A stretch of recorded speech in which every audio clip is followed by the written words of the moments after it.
किया पान खोरिया बाहर है वीरेंद्र पापा किया पान खोरिया बाहर है ललुआ पापा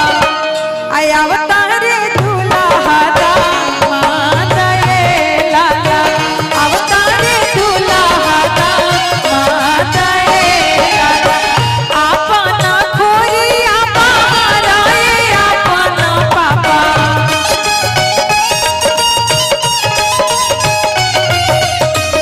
आपन खोरिया बाहर है आपन चाचा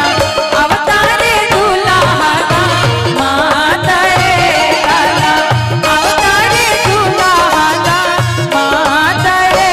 लाला।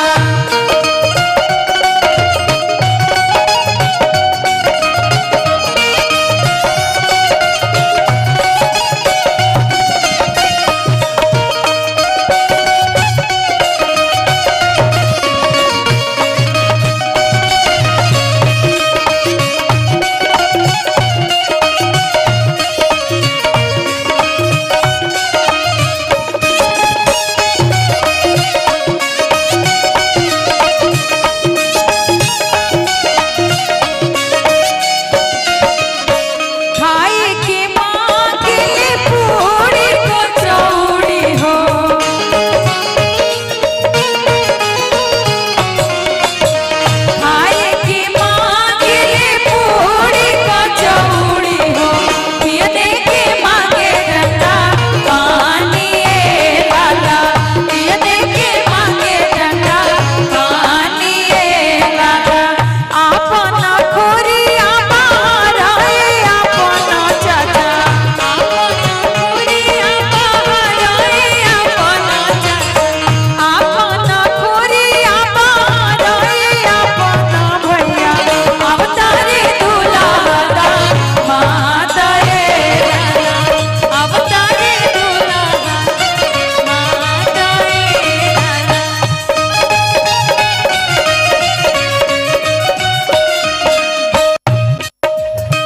बिहने के माँ के बेटी हो प्रियंका बेटी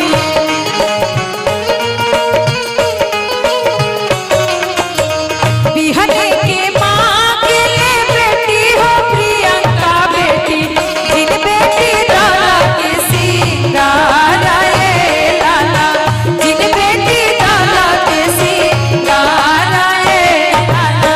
जिन बेटी दादा के सिंगार रे लाला जिन बेटी दादा के सिंगार रे लाला जिन बेटी दादा के सिंगार रे लाला।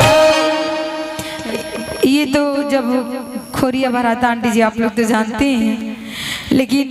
जब तिलक चढ़ेला तब वो गावल जाला कि गाय के गोबर से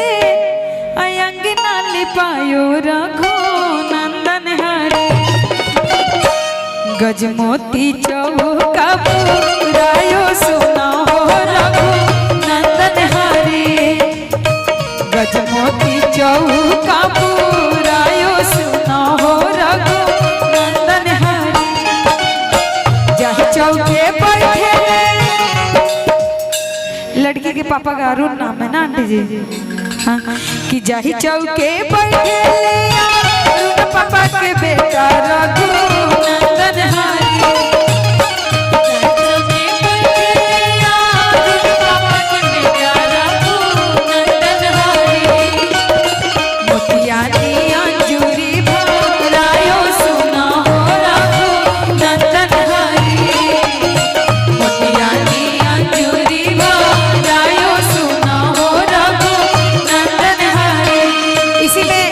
जब हम लोग की चाची मम्मी लोग चुमावन करती हैं तो गाते हैं